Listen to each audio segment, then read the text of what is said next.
മഹാലക്ഷ്മി സീരിയലിൻ്റെ ഇന്നത്തെ എപ്പിസോഡിൻ്റെ promo review വിശേഷങ്ങളിലേക്ക് എല്ലാവർക്കും സ്വാഗതം. അങ്ങനെ ദുർഗയുടെ സ്വഭാവം പാടെ മാറി കണ്ണനോടും മഹാലക്ഷ്മിയോടും അതുപോലെ മഞ്ജുവിനോടൊക്കെ ഭയങ്കര സ്നേഹമാവുന്ന എപ്പിസോഡ് തന്നെയാണ് ഇന്ന് വരാൻ പോകുന്നത്. എന്തായാലും ദുർഗ പലഹാരങ്ങളൊക്കെ പൊരിക്കണ കാണുമ്പോൾ കർണ വിചാരിക്കണത് കർണ പ്രഗ്നൻ്റ് ആയതുകൊണ്ട് കർണയ്ക്ക് ഇഷ്ടമുള്ള പലഹാരങ്ങളൊക്കെ ദുർഗ പൊരിക്കണേന്ന് വിചാരിച്ച് ഓടി വന്ന് സന്തോഷത്തോടുകൂടി തന്നെ കർണ അതിൽ നിന്നൊരു അച്ചപ്പം എടുത്ത് ഇങ്ങനെ കഴിച്ചുകൊണ്ട് ദുർഗയോട് ചോദിക്കുന്നുണ്ട്, അപ്പോൾ അമ്മയ്ക്ക് എന്നോട് സ്നേഹമൊക്കെ ഉണ്ടല്ലേ, എനിക്ക് കഴിക്കാനല്ലേ അമ്മ ഈ പലഹാരങ്ങളൊക്കെ ഉണ്ടാക്കണേന്ന് ചോദിക്കുമ്പോൾ അതാരാ നിന്നോട് പറഞ്ഞത്, ഞാൻ എൻ്റെ മോൾക്ക് വേണ്ടിയിട്ട് ഉണ്ടാക്കണം, അവളെന്തായാലും ഒരു അമ്മയാവാൻ പോകുമല്ലേ, അവൾക്ക് ഇഷ്ടമുള്ളതൊക്കെ ഉണ്ടാക്കി കൊടുക്കാൻ ഞാനല്ലേ ഉള്ളൂ, പിന്നെ നിനക്ക് അങ്ങനെ ഇഷ്ടമുള്ളതൊക്കെ വേണമെന്നുണ്ടെങ്കിൽ നിൻ്റെ മുത്തശ്ശിയോട് പറഞ്ഞ് ഉണ്ടാക്കിപ്പിച്ചാൽ മതി, അല്ലാതെ നിനക്ക് ഇഷ്ടമുള്ളതൊന്നും ഉണ്ടാക്കലല്ല എൻ്റെ പണി.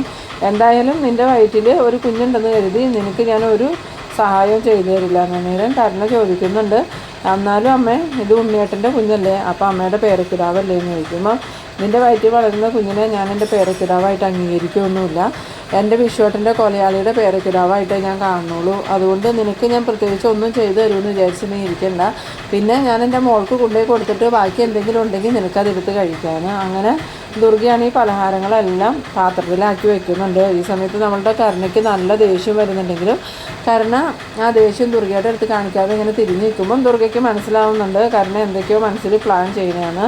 അങ്ങനെ ദുർഗ കരുണയുടെ മുമ്പിലേക്ക് വന്നിട്ട് പറയുന്നുണ്ട്, ഇപ്പം ഞാൻ എൻ്റെ മോൾക്ക് പലഹാരം ഉണ്ടാക്കുന്നതൊന്നും നിനക്ക് ഇഷ്ടപ്പെട്ട് കാണില്ല, അതുകൊണ്ട് നിൻ്റെ വൃത്തികെട്ട സ്വഭാവം എങ്ങാനും ഇവിടെ എടുക്കാൻ നിന്നിട്ടുണ്ടെങ്കിൽ നീ വിവരം അറിയുമെന്ന് പറയുമ്പം കരുണ ചോദിക്കുന്നുണ്ട്, എന്താ അമ്മ ഇങ്ങനെ പറയണേന്ന് ചോദിക്കുമ്പം വേറൊന്നുമല്ല, ഇതിനു മുമ്പ് പല പ്രാവശ്യം മഹാലക്ഷ്മിക്ക് നിൻ്റെ അമ്മ ഉണ്ടാക്കി കൊടുത്ത പലഹാരത്തിലൊക്കെ നിൻ്റെ അച്ഛനും മുത്തശ്ശി നീയും കൂടെ ചേർന്ന് വിഷം ചേർത്ത് കൊടുത്തതൊക്കെ എനിക്കറിയാം, അതുപോലെ എന്തെങ്കിലും പ്ലാൻ നിൻ്റെ മനസ്സിലുണ്ടെങ്കിൽ നീ പിന്നെ ജീവനോടെ ഉണ്ടാവില്ല, എൻ്റെ മോളുടെ കുഞ്ഞിനോ ഒരാപത്തും വരാൻ പാടില്ല, ഈ പലഹാരം ഞാനിവിടെ വെച്ചിട്ട് ഇപ്പോൾ റെഡി ആവാൻ പോവുക, ഞാൻ തിരിച്ചു വരുമ്പോൾ നീ ഇതിൽ തൊട്ടൂന്നെങ്ങാനും ഞാൻ അറിഞ്ഞാൽ എൻ്റെ സ്വഭാവം മാറുന്നു. ആ സമയത്ത് കരുണ പറയുന്നുണ്ട്, ഇല്ലമ്മേ ഞാനൊന്നും ചെയ്യൂല, ഞാൻ മുറിയിലേക്ക് പോകുക എന്ന് പറഞ്ഞ് കരുണ വേഗം തന്നെ അവിടെ നിന്ന് പോകുന്നുണ്ട്.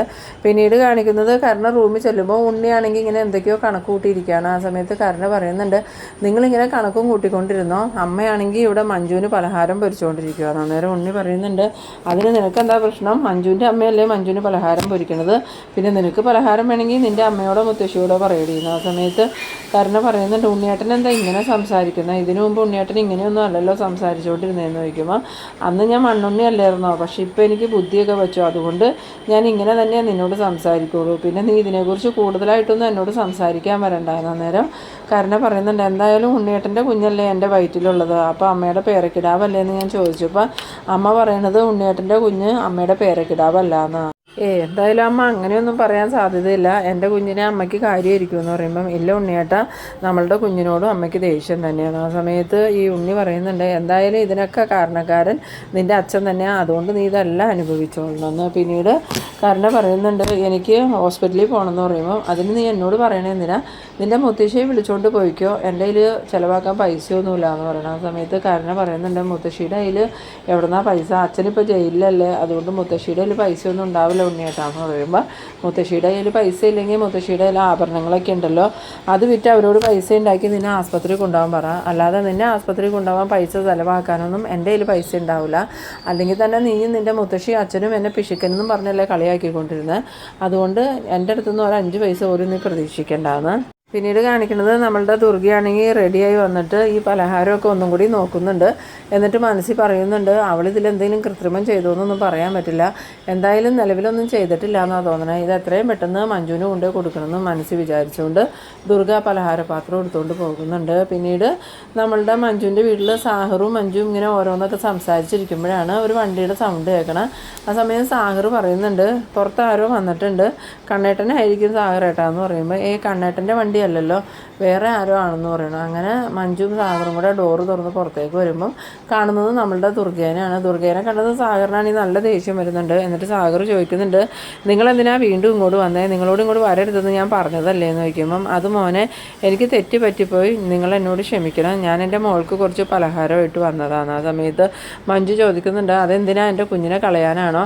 ആ സമയത്ത് ദുർഗ ഭയങ്കര സങ്കടത്തോടുകൂടി പറയുന്നുണ്ട്, മോളെ നീ എന്തൊക്കെയാണ് പറയണേ, ഞാൻ അങ്ങനെ ചെയ്യുമെന്ന് ചോദിക്കുമ്പം ചെയ്യില്ല എന്ന് ആരാ പറഞ്ഞേ, ഇതിനു മുമ്പ് ഞാൻ വിശേഷമായിട്ട് അവിടെ വന്ന് നിന്നപ്പം എൻ്റെ കുഞ്ഞിനെ കളയാൻ വേണ്ടി അമ്മായിയമ്മയും മരുമകളും ചേർന്ന് ഒരു പൊടി കലക്കി എനിക്ക് തന്ന് കുടിപ്പിച്ചതൊക്കെ ഓർക്കണില്ലേ, അന്ന് എൻ്റെ കുഞ്ഞ് പോയിന്ന് വിചാരിച്ചല്ലേ നിങ്ങളിരിക്കണേ, സത്യത്തിൽ അന്ന് ഞാൻ വെറുതെ പറഞ്ഞതാണ്, എനിക്കന്ന് വിശേഷമൊന്നും ഉണ്ടായിരുന്നില്ല എന്ന്. അത് കേട്ടതും ദുർഗയാണെങ്കിൽ അത്ഭുതത്തോടു കൂടി ഇങ്ങനെ മഞ്ജുവിനെ നോക്കുമ്പോൾ മഞ്ജു പറയുന്നുണ്ട്, നിങ്ങളങ്ങനെ ചെയ്യുമെന്ന് ഞങ്ങൾക്ക് അറിയാവുന്നതുകൊണ്ട് ഞങ്ങൾ വെറുതെ പറഞ്ഞതാണ്.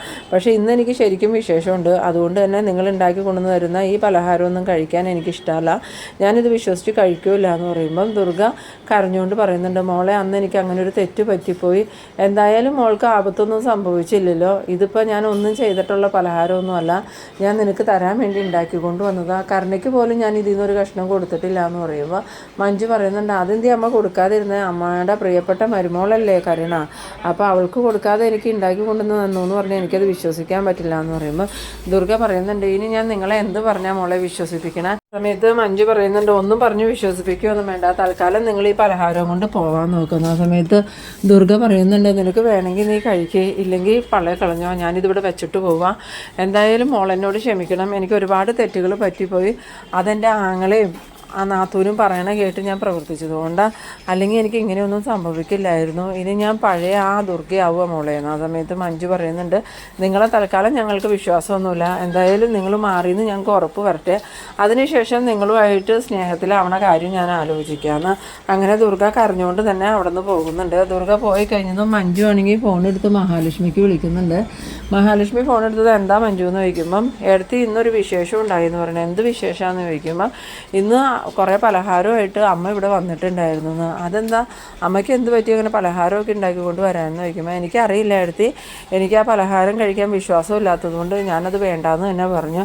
അതെന്തിനാ മഞ്ജു നീ അങ്ങനെ പറഞ്ഞേ? നിൻ്റെ അമ്മയല്ലേ, എന്തായാലും വേണ്ടാന്നൊന്നും പറയണ്ടായിരുന്നു, നീ അതവിടെ വാങ്ങി വെച്ചിട്ട് കഴിച്ചില്ലെങ്കിലും കുഴപ്പമില്ലായിരുന്നു എന്ന് പറയുമ്പോൾ മഞ്ജു പറയുന്നുണ്ട്, അതിന് അമ്മ അത് തിരിച്ചു കൊണ്ടുപോയൊന്നുമില്ല എടുത്തി, അതിവിടെ തന്നെ വെച്ചിട്ട് പോയി, വിശ്വാസം ഉണ്ടെങ്കിൽ കഴിച്ചാൽ മതി എന്നും പറഞ്ഞ്. എന്തായാലും ഞാനത് കഴിക്കാനൊന്നും തീരുമാനിച്ചിട്ടില്ല എന്ന് പറയുമ്പോൾ മഹാലക്ഷ്മി പറയുന്നുണ്ട്, തൽക്കാലം നീ അത് കഴിക്കണ്ട, എന്തായാലും അമ്മയ്ക്ക് മാറ്റങ്ങൾ ഉണ്ടെന്നാണ് എനിക്ക് തോന്നുന്നത്. ഇവിടെ വന്നിരുന്നു, എന്നോട് ഒരുപാട് മാപ്പ് പറയുകയും കരയുകയും ഒക്കെ ചെയ്തു. അതുപോലെ തന്നെ കണ്ണേട്ടനോടും ഇപ്പം നല്ല സ്നേഹത്തിലാണ് നിൻ്റെ അമ്മ പെരുമാറണേന്ന്. ആ സമയത്ത് മഞ്ജു പറയുന്നുണ്ട്, അമ്മയെ വിശ്വസിക്കാനൊന്നും പറ്റില്ല എടുത്തി, എന്തായാലും ഇത് അമ്മയുടെ അഭിനയമാണോ എന്ന് എങ്ങനെ അറിയാം?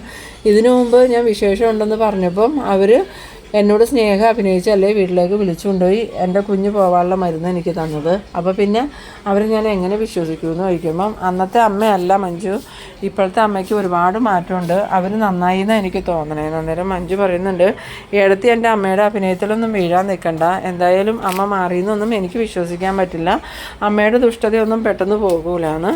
പിന്നീട് കാണിക്കുന്നത് നമ്മളുടെ ദുർഗയാണെങ്കിൽ സങ്കടത്തോടുകൂടി ഇങ്ങനെ കാറിലേക്ക് കയറുന്നുണ്ട്. എന്നിട്ട് മനസ്സിൽ വിചാരിക്കുന്നുണ്ട്, ഞാൻ കാരണം എൻ്റെ മോളെന്നെ വെറുത്തത്, എൻ്റെ ആങ്ങളയുടെ മോനെയും കൊണ്ട് എൻ്റെ മോളെ ഞാൻ വിവാഹം കഴിപ്പിച്ചു. അന്നേ കണ്ണനും മഹാലക്ഷ്മിയും പറഞ്ഞതാണ്, മേഘൻ വൃത്തികെട്ടവനെ, അവനെ കൊണ്ട് മഞ്ജുവിനെ വിവാഹം കഴിപ്പിക്കരുതെന്ന്. എന്നിട്ട് ഞാനത് കേൾക്കാതെ എൻ്റെ നിർബന്ധം കൊണ്ട് ആ വിവാഹം നടന്നത്. ആ വിവാഹം നടന്നിട്ടും അവൻ്റെ സ്വഭാവത്തിൽ മാറ്റമൊന്നും ഉണ്ടായില്ല. എന്നിട്ട് അവൻ ഭാര്യ വീട്ടിലുള്ളപ്പോൾ തന്നെ പല സ്ത്രീകളുമായിട്ട് ബന്ധം കൂടാൻ പോയി. അതറിഞ്ഞ് മഞ്ജു സാഹറിനൊപ്പം പോയിട്ട് ഞാൻ മഞ്ജുവിനെ ഏതൊക്കെ രീതിയിലാണ് ഉപദ്രവിക്കുകയും അപമാനിക്കുകയും ചെയ്തത്, അതൊന്നും മഞ്ജുവിന് മറക്കാൻ പറ്റിയിട്ടുണ്ടാവില്ല. ഇനിയിപ്പോൾ എൻ്റെ മോൾ എന്നെ തിരിച്ചറിയണേ എന്നായിരിക്കും എന്നൊക്കെ ഇങ്ങനെ മനസ്സിൽ ആലോചിച്ചുകൊണ്ട് കാർ ഓടിച്ച് പോകുന്നുണ്ട്. പിന്നീട് കാണിക്കുന്നത് പ്രതാപൻ്റെ അമ്മേനെയാണ്. പ്രതാപൻ്റെ അമ്മ ഇങ്ങനെ മനസ്സിൽ വിചാരിക്കുന്നുണ്ട്, കരുണമോളോട് നഷ്ടപരിഹാരത്തിൻ്റെ കാര്യം ഉണ്ണിയോട് സംസാരിക്കാൻ പറഞ്ഞിട്ട് സംസാരിച്ചോ എന്ന് ചോദിച്ചില്ല. എന്തായാലും കരുണമോളെ വിളിച്ചാൽ വിവരമൊന്ന് ചോദിക്കാമെന്ന് വിചാരിച്ച് ഫോണെടുത്ത് കരുണയ്ക്ക് വിളിക്കുന്നുണ്ട്. കരുണ ഫോണെടുത്തതും, മോളെ മുത്തശ്ശിയാടി, എന്തായി മോൾ ഉണ്ണിയോട് സംസാരിച്ചോ എന്ന് ചോദിക്കുമ്പം, അയാളോട് സംസാരിച്ചിട്ടൊന്നും ഒരു കാര്യമില്ല അമ്മേ, ഇനിയിപ്പോൾ കണ്ണേട്ടൻ നഷ്ടപരിഹാരം വേണ്ടാന്ന് പറഞ്ഞാലും അയാളത് വേണ്ടെന്ന് വയ്ക്കില്ല, അയാൾക്ക് നഷ്ടപരിഹാരം വേണമെന്ന് തന്നെ അയാൾ പറയണമെന്ന്. ആ സമയത്ത് പ്രതാപൻ്റെ അമ്മ പറയുന്നുണ്ട്, ഇനിയിപ്പം ഇവിടെയുള്ള സ്വത്തുക്കളെല്ലാം വിറ്റ് നഷ്ടപരിഹാരം കൊടുത്താൽ അത് മഞ്ജുവിനും ഉണ്ണിക്കും ദുർഗയ്ക്കൊക്കെ ആയിട്ടല്ലേ കിട്ടുള്ളൂ, നഷ്ടപരിഹാരം വേണ്ടാന്ന് വെച്ചിട്ടുണ്ടെങ്കിൽ നമ്മളുടെ സ്വത്തെല്ലാം ഉണ്ണിക്ക് തന്നെയല്ലേ മോളെ കിട്ടണേന്ന് ചോദിക്കുമ്പോൾ ഈ കരുണ പറയുന്നുണ്ട്, ഞാനത് ഉണ്ണിയേട്ടനോട് പറഞ്ഞു. അപ്പോൾ ഉണ്ണിയേട്ടൻ പറയണത്, ഞാനും ഉണ്ണിയേട്ടനും തമ്മിൽ ബന്ധമുണ്ടെങ്കിലല്ലേ നമ്മളുടെ സ്വത്തിന് ഉണ്ണിയേട്ടന് അവകാശം ഉണ്ടാവുള്ളൂ, നീ എന്നെ ഉപേക്ഷിച്ച് പോയാൽ നിങ്ങളുടെ സ്വത്തിന് എനിക്ക് അവകാശം ഉണ്ടാവില്ലല്ലോ, അതുകൊണ്ട് എൻ്റെ അച്ഛനെ കൊന്നതിന് നഷ്ടപരിഹാരമായിട്ട് ആ സ്വത്തൊക്കെ എനിക്ക് വേണമെന്ന് തന്നെ അയാൾ പറയണേ.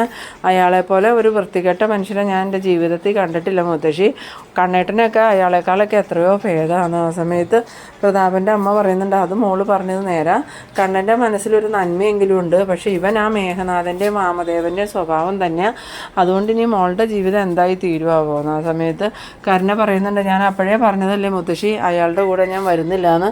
മുത്തശ്ശിക്കല്ലായിരുന്നോ നിർബന്ധം അയാളോടൊപ്പം പോകണമെന്ന്. ഇനിയിപ്പോൾ ഹോസ്പിറ്റലിൽ പോകണമെങ്കിലൊക്കെ മുത്തശ്ശീനെ കൊണ്ട് പോയിക്കൊള്ളാൻ അയാൾ എന്നോട് പറഞ്ഞേക്കണേ. എനിക്ക് വേണ്ടി അയാൾ 5 പൈസ പോലും ചിലവാക്കില്ല മുത്തശ്ശി. ആ സമയത്ത് പ്രതാപൻ്റെ അമ്മ ചോദിക്കുന്നുണ്ട്, അതെന്താ മോളെ അവൻ അങ്ങനെ പറയണേന്ന് ചോദിക്കുമ്പോൾ അയാളുടെ കയ്യിൽ ചിലവാക്കാൻ പൈസ ഇല്ല എന്നാണ് പറയണേന്ന്. അന്നേരം പ്രതാപൻ്റെ അമ്മ ഇങ്ങനെ മനസ്സിൽ ആലോചിക്കുന്നുണ്ട്, ഞാൻ എൻ്റെ വീടും സ്ഥലവും അതുപോലെ എൻ്റെ കയ്യിലുണ്ടായിരുന്ന ആഭരണങ്ങളും ബാങ്ക് ബാലൻസും എല്ലാം അവനക്ക് കൊടുത്തിട്ടും എൻ്റെ കുഞ്ഞിനെ ചികിത്സിക്കാൻ അവൻ്റെ കയ്യിൽ പൈസ ഇല്ല എന്ന് പറയുമ്പം അവനെ എങ്ങനെ വിശ്വസിക്കും? അവന് ഞാൻ ആ സ്ഥലമൊക്കെ എഴുതി കൊടുത്തത് മണ്ടത്തരമായി പോയല്ലോ ഭഗവാനേന്ന്. പിന്നീട് കാണിക്കുന്നത് നമ്മളുടെ മഹാലക്ഷ്മീനെ ലേഖേനെയാണ്. മഹാലക്ഷ്മി ലേഖയോട് പറയുന്നുണ്ട്, മഞ്ജു വിളിച്ചിട്ടുണ്ടായിരുന്നു. മഞ്ജു പറഞ്ഞത് അവളുടെ അമ്മ കുറേ പലഹാരമായിട്ട് അവളെ കാണാൻ ചെന്നിട്ടുണ്ടായിരുന്നു എന്നാ. അതെന്തായിരിക്കും അമ്മ ഇപ്പോൾ പലഹാരമായിട്ട് ചെന്നാൽ? ഇനിയിപ്പോൾ ഈ കുഞ്ഞിനെ കൊല്ലാനായിരിക്കും എന്ന് ചോദിക്കുമ്പോൾ, ഇല്ല ലേഖ, അമ്മയ്ക്ക് ഒരുപാട് മാറ്റം ഉണ്ടായിട്ടുണ്ടെന്ന് എനിക്ക് തോന്നണേ. പഴയ സ്വഭാവമൊക്കെ മാറിയിട്ടുണ്ട്. ഇപ്പോൾ കണ്ണേട്ടനോടും എന്നോടൊക്കെ നല്ല സ്നേഹത്തിലാണ് പെരുമാറുന്നത്. അവർ ശരിക്കും മാറിയെന്നാണ് തോന്നണേന്ന് പറയുമ്പം ലേഖ പറയുന്നുണ്ട്, ഇല്ല മഹി, അവർക്ക് ഒരിക്കലും അങ്ങനെ മാറാൻ സാധിക്കില്ല. അവർ കണ്ണേട്ടനെ അല്ല, കണ്ണേട്ടൻ്റെ സ്വത്തിനെ സ്നേഹിക്കണം. അതുകൊണ്ട് തന്നെ അവരെ നീ വിശ്വസിക്കരുതെന്ന് പറയുമ്പോഴത്തേക്കും ഈ വാതിലിൽ ആരോ മുട്ടണ ഒച്ച കേൾക്കുന്നുണ്ട്. അങ്ങനെ ലേഖ ചെന്ന് ഡോറ് തുറക്കുമ്പോൾ മുമ്പിൽ ദുർഗ നിൽക്കണം കാണുന്നുണ്ട്. എന്നിട്ട് ലേഖ, എന്താ നിങ്ങളെന്താ ഇവിടെയെന്ന് ചോദിക്കുമ്പോൾ, ഞാൻ കുഞ്ഞിനെ കാണാൻ വന്നതാ. എന്തായാലും ഞാൻ കുഞ്ഞിന് കുറച്ച് ഉടുപ്പൊക്കെ ആയിട്ടാണ് വന്നേക്കണേ. ആ സമയത്ത് മഹാലക്ഷ്മി പറയുന്നുണ്ട്, എന്തിനാ അമ്മേ ഇപ്പോൾ ഉടുപ്പൊക്കെ വാങ്ങിക്കൊണ്ട് വന്നേ? കുഞ്ഞിന് ഉടുപ്പിൻ്റെ ഒന്നും ആവശ്യമില്ല എന്ന് പറയുമ്പം, എൻ്റെ പേരക്കിടാവല്ലേ, എന്തായാലും കുഞ്ഞിന് ഞാൻ കുറച്ച് കുഞ്ഞുടുപ്പൊക്കെ കൊണ്ടുവന്നിട്ടുണ്ട്, അത് മോള് വേണ്ടെന്ന് പറയരുത്, ഇത് മോള് സ്വീകരിക്കണം എന്ന് പറയുമ്പോൾ മഹാലക്ഷ്മി പറയുന്നുണ്ട്, വേണ്ടായിരുന്നു അമ്മയെന്ന് പറഞ്ഞതും ഞാനിന്ന് മഞ്ജുവിൻ്റെ അടുത്ത് പോയിട്ട് അവളും ആ പലഹാരം സ്വീകരിച്ചില്ല. ലേഖയെങ്കിലും ഇവരോടൊന്ന് പറയാമെന്ന് പറയുമ്പോൾ ലേഖ പറയുന്നുണ്ട്, ഞാൻ എന്ത് പറയണമെന്നാണ് നിങ്ങൾ പറയണത്? കണ്ണേട്ടനെയും മഹീനെയും കൊല്ലാൻ നടക്കണ നിങ്ങളെ ഞങ്ങൾ എങ്ങനെ വിശ്വസിക്കുമെന്ന് ചോദിക്കുമ്പോൾ, എനിക്ക് ഒരുപാട് തെറ്റുകളൊക്കെ പറ്റിപ്പോയിട്ടുണ്ട് മോളെ. മോളും അനന്തും എല്ലാവരും എന്നോട് ക്ഷമിക്കണം. ആ സമയത്ത് ലേഖ പറയുന്നുണ്ട്, ഇതും നിങ്ങളുടെ അഭിനയം അല്ലാന്ന് ഞങ്ങൾ അറിയണേ എങ്ങനെയാണെന്ന് ചോദിക്കുമ്പോൾ ഈ ദുർഗയാണെങ്കിൽ അവിടെ നിന്നിങ്ങനെ കരയുന്ന ആ ഒരു സീനിലാണ് ഈ എപ്പിസോഡ് അവസാനിക്കുന്നത്. അപ്പോൾ നിങ്ങളെൻ്റെ വീഡിയോ ആദ്യമായി കാണുന്നവരാണെങ്കിൽ എൻ്റെ ചാനലൊന്ന് സബ്സ്ക്രൈബ് ചെയ്യാനും എൻ്റെ വീഡിയോ നിങ്ങൾക്ക് ഇഷ്ടമായാൽ ലൈക്ക് ചെയ്യാനും ഷെയർ ചെയ്യാനും മറക്കരുത്. അപ്പോൾ ഇതുപോലെ ഇൻട്രസ്റ്റിംഗ് ആയിട്ടുള്ള അടുത്തൊരു എപ്പിസോഡുമായിട്ട് നമുക്ക് വീണ്ടും കാണാം. അതുവരേക്കും ബൈ ബൈ.